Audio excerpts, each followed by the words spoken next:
जय हिंद। आज के सेशन में हम सब पढ़ने वाले हैं हर्यक वंश। हर्यक वंश जिसके संस्थापक बिंबिसार बिंबिसार जो है उन्होंने 544 ईस्वी में इन्होंने हर्यक वंश की स्थापना किया। इस वंश को सबसे प्रथम स्थापक जो है वो बिंबिसार है, यानी कि स्थापक ये है संस्थापक ठीक है। बिंबिसार जी संस्थापक हुए, फर्स्ट संस्थापक। और अंतिम नागदेव जो थे वो अंतिम इसका पतन करने वाले, हर्यक वंश को पतन कर दिए। इस वंश को पतन किया जिसका नाम था नागदेव। तो इन्होंने क्या किया, इसको पतन कर दिया। किसी ने स्थापित किया तो किसी ने पतन कर दिया। हम बात करते हैं कि इसका हर्यक वंश में बिंबिसार ने जो है शासन चलाया था, वो चलाया था 544 से 592 तक, यानी कि ये 544 से 92 तक ये चलाए थे। लेकिन ये वंश जो है 131 वर्ष तक चला। कितने वर्ष तक बाबू? तो 131 वर्ष, 100 यहाँ लिखते हैं 131 वर्ष। ठीक है बाबू, ध्यान से देखना है। 131 वर्ष तक जो है ये हर्यक वंश चला। इस वंश को स्थापित किसने किया? तो बिंबिसार ने। और अंत किसने किया? नागदेव ने। ठीक है, अंत यानी पतन कर दिया। वो आखिरी शासक थे। ठीक है, इसके बाद आती है बात कि उन्होंने अंग पे अधिकार किया। अंग पे अधिकार करके चंपा को अपने कस्टडी में लाया। उसके बेटा थे, यानी कि बिंबिसार के जो बेटा थे। अब हम पुत्र पे बात करते हैं, यानी कि बेटा पे। तो इनके बेटा था जिनका नाम था अजात शत्रु। याद रखना है बाबू, अजात शत्रु इनके बेटा हुए। बेटा जो था वो चंपा के राजा बनाए थे। तो उन्होंने अंग पे अधिकार किया और अंग को भी चंपा में मिलाकर के मगध को बड़ा बनाया। और मगध को विशाल बनाने के लिए सबसे पहले जो है बिंबिसार ने वैवाहिक संबंध को स्थापित किया। और वैवाहिक संबंध से क्या हुआ कि अनेक राजाओं से मैत्री हुई, दोस्ती हुआ। लीडरशिप का मेंटेन करने का हुनर जो है इनमें बहुत कौशल रूप से विकसित हो चुका था। इसीलिए मौर्य ये जो हर्यक वंश है, इस वंश को तेजी से ग्रो किए। और तेजी से ग्रो करने की वजह से अपने पुत्र को जो है अंग का राजा बनाए और चंपा में मिलाकर के मगध को विशाल बनाए। इसके अलावा जो है उन्होंने वैवाहिक संबंध की बात किया जाए तो सबसे पहले जो है विवाह किए वो लिच्छवी में किए। कहाँ किए बाबू? लिच्छवी जिसको हम वैशाली जो देखते, वैशाली साम्राज्य था, उसे लिच्छवी साम्राज्य कहा जाता था। इस साम्राज्य के जो राजकुमारी थी, लिच्छवी के राजकुमारी जिसका नाम था चेलना के साथ जो है चेलना के साथ संबंध स्थापित होता है। और वह वैवाहिक संबंध से ये साम्राज्य का थोड़ा सा और विस्तार होता है, क्योंकि जितना विवाह होता था तो एक नई राज्य का खोज हो जाते थे और उसके साथ दोस्ती होती थी। उससे लीडरशिप में उनको आगे बढ़ने में बड़ा मदद मिलता था। तो उन्होंने पहला जो है लिच्छवी के राजकुमारी चेलना के साथ शादी कर लेते हैं। उसके बाद जाते हैं लिच्छवी के बाद दूसरा शादी करते हैं और वो जाते हैं प्रसेनजित की बहन जो कि कौशल। पहले आते हैं कौशल राज्य था, जिस तरह वैशाली राज्य था उस टाइम। वैशाली राजधानी भी थी। वो राजधानी किसकी थी? तो वो बिहार के कुछ स्थान है, जैसे मुजफ्फरपुर हुआ, भागलपुर हुआ, ये तमाम, पटना, ये तमाम जो है उस टाइम उस समय लिच्छवी राजधानी हुआ करती थी। अब बात आती है कौशल की। तो कौशल की एक राजकुमारी थी, जिसका नाम था महाकोशला, यानी कौशल का ही नाम था कौशला। वहां के जो राजकुमारी थी उसका नाम था कौशला। तो वो राजा प्रसेनजित की बहन थी। कोसला जो थी राजा प्रसेनजीत की बहन, कोसल राज्य के वो थी, उससे भी वैवाहिक संबंध हुआ और विवाह किए और कौशल को भी अपने अपने मगध में मिला लिया, यानी कि मगध को विस्तार करने के लिए ये दूसरी शादी हो गई। ऐसे तो माना जाता है कि वो 500 उनकी रानियां थी, लेकिन उनमें से 3 बहुत महत्वपूर्ण था। ये 3 को महत्वपूर्ण चीजों को हम बताएंगे, सभी को बताना टफ हो जाएगा एक ही सेशन में। तो वो था मुद्र, मुद्र राज्य के, यानी मुद्र जो है पंजाब में है। मुद्र राज्य कहाँ है बाबू? तो पंजाब में। पंजाब की जो राजकुमारी थी, यानी कि मुद्र, मुद्र के जो राजकुमारी थी उसका नाम था क्षेमा।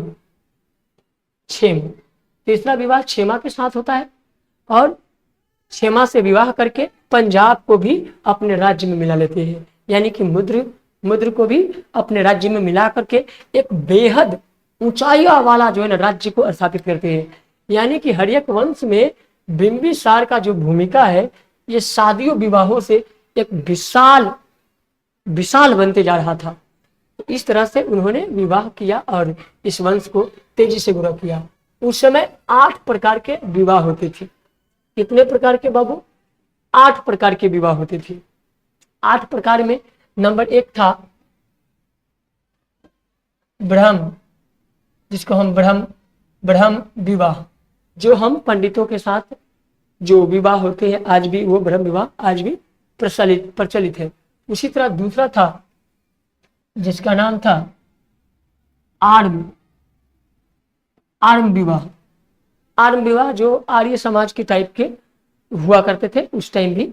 उस तरह से ये उन्होंने 8 प्रकार के हर्यक वंश के प्रथम राजा बिंबिसार जो संस्थापक भी थे, इन्होंने ये बताया। तीसरा था उस समय जो है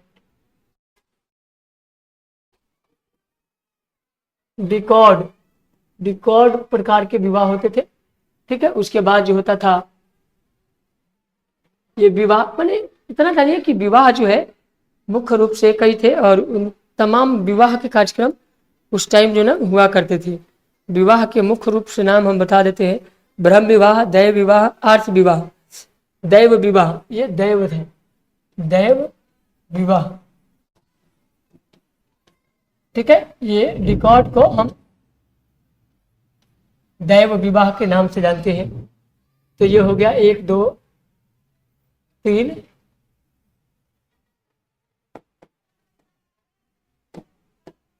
चलिए इसको हम मिटा लेते हैं। दैव विवाह था, ठीक है, दैव विवाह। तीसरा क्या है बाबू? दैव विवाह, दैव विवाह कहते हैं विवाह। उसी तरह आर्म विवाह, उसी तरह ब्रह्म विवाह। तीसरा था ये चौथा था वो विवाह का नाम है प्रजापति विवाह, जिसको प्रजातीय भी कहते हैं। इसको क्या बोलेंगे बाबू? प्रजातीय विवाह भी कहते हैं। उसके अलावा था असुर विवाह, असुर विवाह, गंधर्व विवाह, गंधर्व विवाह। गंधर्व विवाह के अलावा था राक्षस विवाह, राक्षस विवाह। राक्षस विवाह के अलावा था 50 विवाह। तो ये 8 प्रकार के विवाह हुआ करते थे उस टाइम में। उस टाइम में कितने प्रकार के विवाह हुआ करते थे बाबू? तो 8 प्रकार के विवाह हुआ करते थे। वो 8 का नाम देख सकते हैं, 1 2 3 4 5 6 7 और 8। ये 8 प्रकार के विवाह उस समय प्रचलित था। जिस टाइम जो है वो खूब विवाह किया करते थे। 5 गो शादी, 500 पत्नियां माना जाता है, 500 रानियां माना जाता है। ये समझ सकते हैं 500 रानी एक राजा के माना जाता है जिसका नाम था बिंबिसार। उन्होंने मुख्य रूप से 3 रानियां रखी, लिच्छवी के राजकुमारी चेलना, कौशल के राजकुमारी कोसला और मुद्र यानी पंजाब के राजकुमारी क्षेमा। ये 3 को विवाह कर उस राज्य का उत्कर्ष किए। इस प्रकार से वैवाहिक संबंध आगे बढ़ता रहा। ठीक है, और उसके बाद जो है इसके पुत्र अजातशत्रु इसके पुत्र कौन है बाबू? अजातशत्रु। तो आप लोग ये नोट कर लिए होंगे ना। अब थोड़ा सा हम इसको डिक्लाइन कर देते हैं मिटा करके। उसके पुत्र कौन थे? अजातशत्रु। अजातशत्रु जो है, अजातशत्रु भी उसी तरह के अपने पिता को मार करके राज को स्थापित किए। सबसे पहले तो अजातशत्रु ने क्या किया? पिता को हत्या किया, पिता को हत्या किया। यानी समझ सकते हैं इस तरह से बहुत सारे विवाह कार्यक्रम होते रहे। इसी बीच जो है ना हर्यक वंश के जो बिंबिसार थे, बिंबी, उनकी हत्या कर दिया गया। इसकी हत्या करके राज्य भी स्थापित किया। कौन? अजातशत्रु। अजातशत्रु अजातशत्रु अजातशत्रु जो है वो राज्य करना शुरू किए। तो 492 से 460, 92 से 60 ईसा पूर्व, यानी कि इतना दिनों के बीच जो है उन्होंने राज किया। यानी जोड़ सकते हैं इसके बीच 60 से 30, 90, 92, यानी कि 32 साल, 32 वर्ष तक इन्होंने राज किया। 32 वर्ष राज किया। उसी प्रकार जो है ये पूरा कार्यकाल हर्यक वंश का जो था 131 वर्ष का था, और 32 साल जो है अजातशत्रु, बिंबिसार जो है वो 544 से 92, 544 से 92, 492 तक किए। यानी कि समझ सकते हैं कि उधर हो गया 50 और 6, 56 वर्ष, 8, 56 और 8, यानी कि टोटल 64 वर्ष तक राज किया था। पिताजी 64 वर्ष तक राज किए, बेटा 32 साल तक राज करता है। पिता की हत्या करके उन्होंने स्थापित किया, और वो वंश स्थापित हुआ बृहद्रथ। बृहद्रथ जो था वो मगध का सबसे शक्तिशाली था। ठीक है, तो बृहद्रथ का स्थापना हुआ। इसके जो फादर थे, बृहद्रथ के फादर, उनका नाम था उपरियर बासु।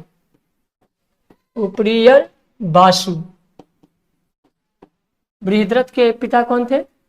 उपरियर बासु। हम इसके एक वंश का भी चर्चा करेंगे, तो वो नेक्स्ट वीडियो में आप जरूर देखिएगा, क्योंकि इसके हम बृहद्रथ के वंशज को वो किस तरह से चलाए, उस वंशज को जानेंगे।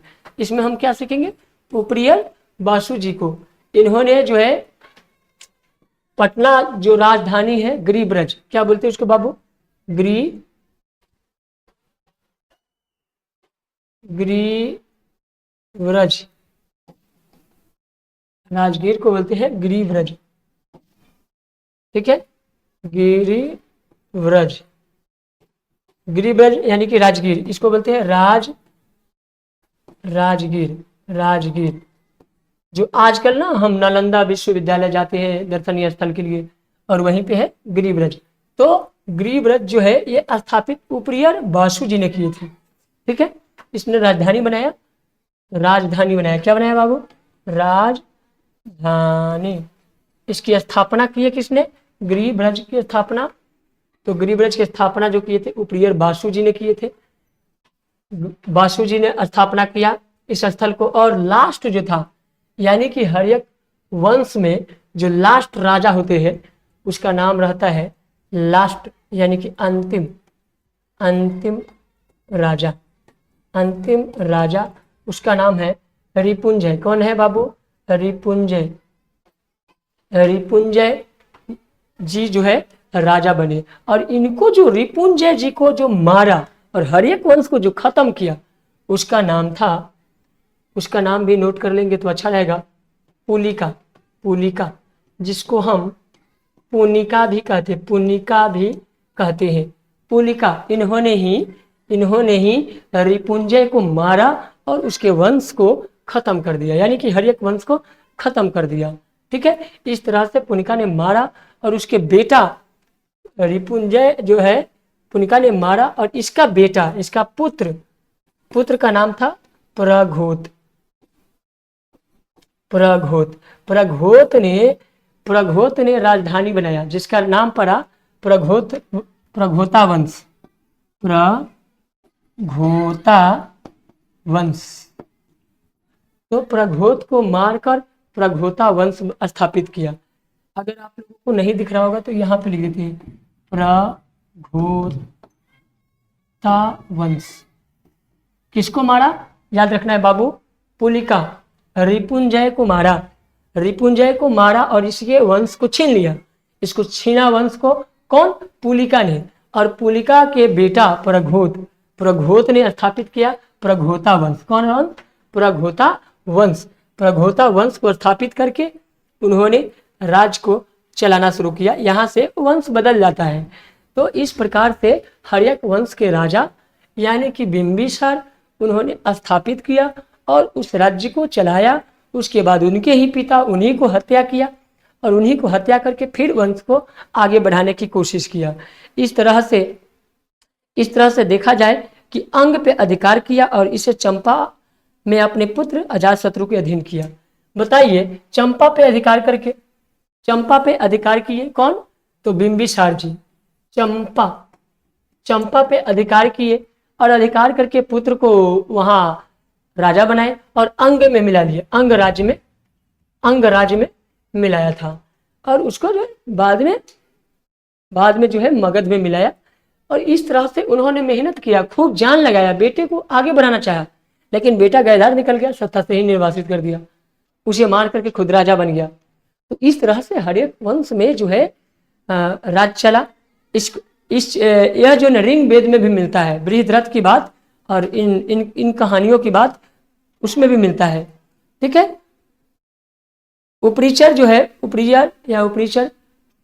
जो है ये पौराणिक कथा में मिलता है कि वह बृहद्रथ के सबसे बड़े पुत्र थे, बृहद्रथ के सबसे बड़े बेटा थे। उपरियर वासु जो है बृहद्रथ के सबसे बड़का बेटा था, ये भी याद रखना है। इन्हीं के ये पुत्र थे, बृहद्रथ के बेटा ने स्थापित किया। तो इस तरह से बाबा पोता ने पूरा